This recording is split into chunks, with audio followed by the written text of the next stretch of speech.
Things were strained between my husband and me. There were no discussions between us, and he didn't listen to anything I said. There were no luxuries to have, but to even buy the tika on my forehead, a sign of my marriage, was a burden to him. Get the money for your fancy needs from your father, were his harsh words.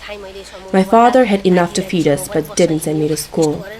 And when I couldn't give birth to a son, I was blamed for being the one to close the doors of heaven for my husband's family. I was never given enough to eat. When I got sick, I was blamed of pretending. My husband often abused me, and my mother-in-law encouraged him. Things got worse when I started talking about joining this Heifer group. I went through a lot of difficulties and abuse for going for training.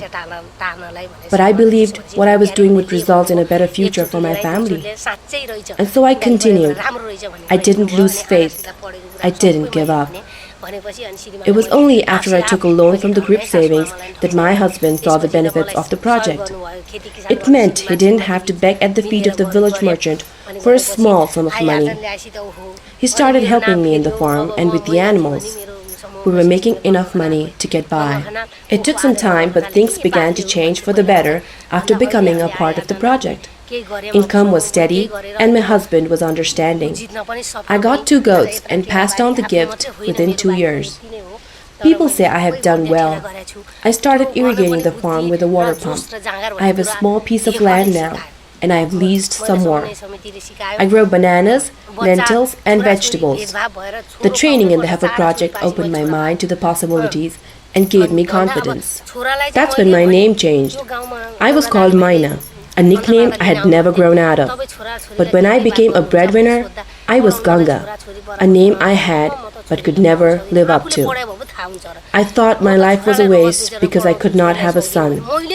Even after having 4 daughters, I continued to give birth in pursuit of a son, and finally had 2. I was awakened.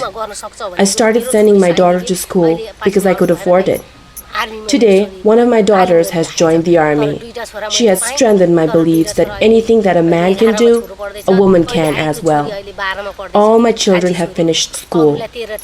I came from extreme poverty and suffering, but today I have a place and respect in my family, my group, and my community. My husband works hand in hand with me in the fields and encourages my involvement in the group and the cooperative. My group is strong and supportive, and our cooperative is growing. We have bigger dreams for tomorrow.